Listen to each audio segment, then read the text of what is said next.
Year three under Mario Cristobal for the Hurricanes. What sort of pressure is on their head coach? Alex Donno, Locked On Canes, joining me here on the show. Just answer that question off the top, Donno. What sort of pressure is on Mario Cristobal this year? Well, not as much as people may think, because he's heading into the third year of a 10-year, $80 million contract. And so, if anyone out there is saying, hey, he's on the hot seat, and if they don't achieve goal X, Y, or Z, he's going to get fired. I think it would take something pretty catastrophic for him not to make it to year four, because obviously the farther you get into the 10-year deal, the more manageable the buyouts and the settlements would get. But with that said, I don't want to make it sound like there's no pressure. There's definitely pressure for Mario Cristobal with the type of talent that he's been bringing down to Coral Gables, and just being the fact that the results on the field have not been good enough for his first two seasons at Miami.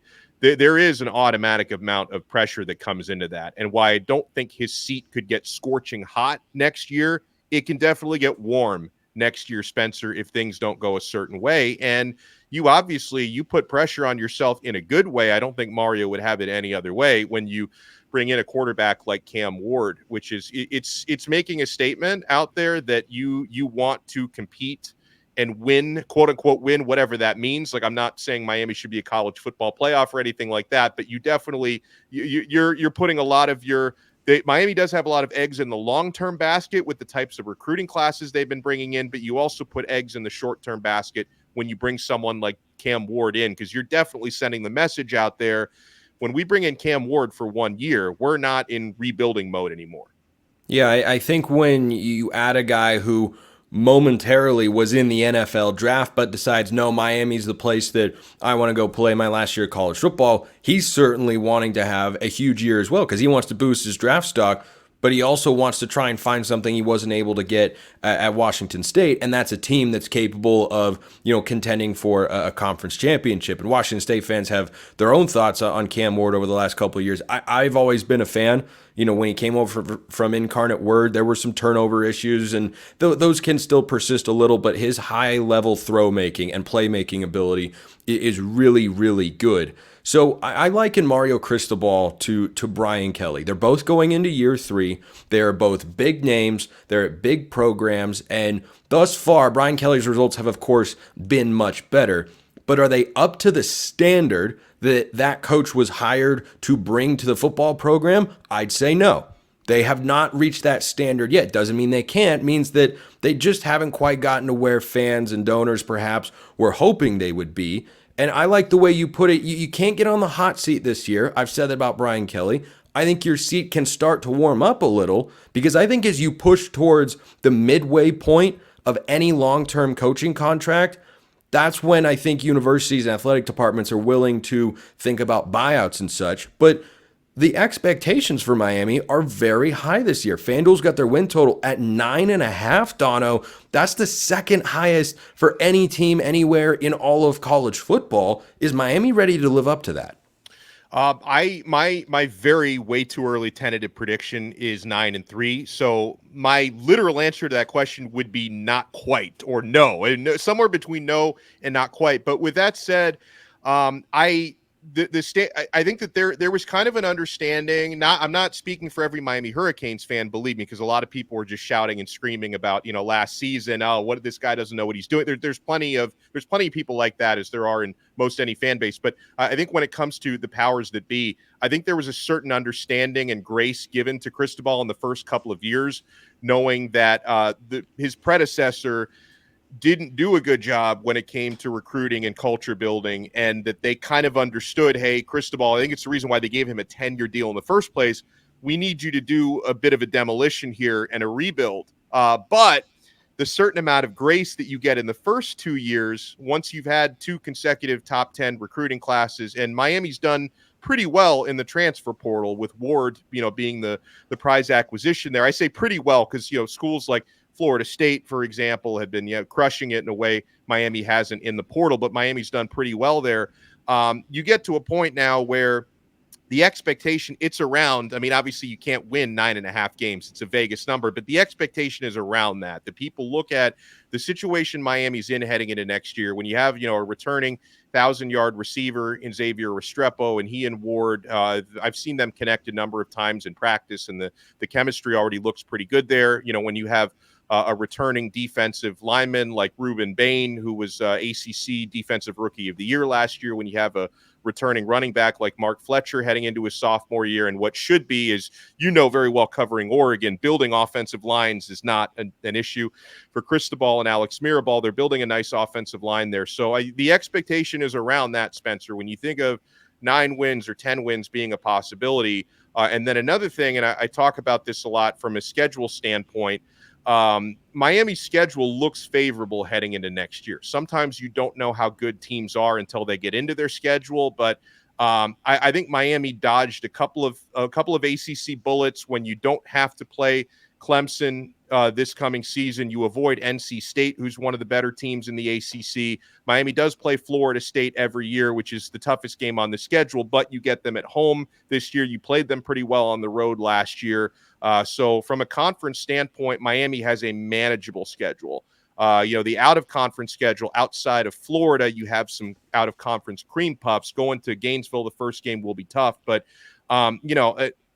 unless they neglect to take a handful of knees again this year, I think 9 to 10 wins should be a manageable thing.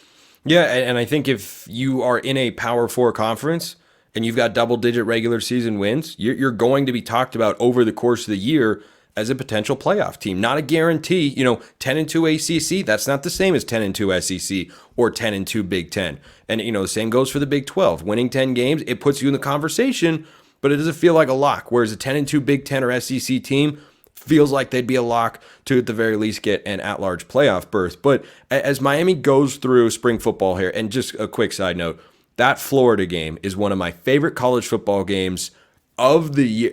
One of those fan bases, maybe Florida a little bit more than Miami based on what you're saying here, one of those fan bases is going to feel like our coach has figured it out, and one of those fan bases is going to stare at that 0-1 for an entire week with an in-state non-conference loss. Big stakes there for Florida and Miami in week 1. But as the Canes go throughout spring football, what else are you looking for? Where does Miami need to be focusing on to improve to get to that 9-10 win range? Yeah, I think I'll focus on potential liabilities before I focus on strengths. I think when the transfer portal opens again on April 15th, I think they're going to be looking for a possible experienced defensive back, because there is a lot of experience, a lot of inexperience at both at safety and cornerback. They did address that at least partially, by bringing in Mish Powell from Washington, who started, I think, every game last year for the Huskies, and he's an experienced guy in the defensive secondary. They have a returning experienced cornerback in Daryl Porter, who was good last year. There's a lot of question marks, though, around those players. I think that they might, despite Miami's got a lot of running backs on the roster, a lot of them, but they don't have a lot of experienced running backs, and their most experienced guy, Henry Parrish, has decided to leave in the transfer portal. So I think they might look to add a running back. There could be certain spots that they want to just add. Even defensive end is another area where they have a lot of players, but a lot of inexperienced players on the edges. I think they're going to look to add an experienced defensive end.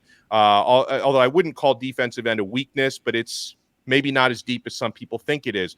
In terms of the good things that I've been seeing so far in spring football, generally, Miami's been doing a good job acquiring unique, explosive, and bigger athletes. I've been covering Miami for a long time, and there were a lot of years where you're thinking, hey, why is that linebacker 5'10"? Why does he look like a safety? Why does that safety look like a high school cornerback? There was just too much of that with players not being up to those standards.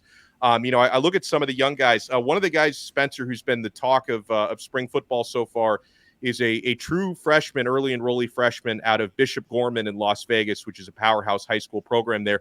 Elijah Lofton, who is this kid can play every position. He's a tight end on the roster, but he's been getting carries at tailback. He's been lining up wide. He's been looking very good. He looks like a good blocker so far. That was his reputation coming in.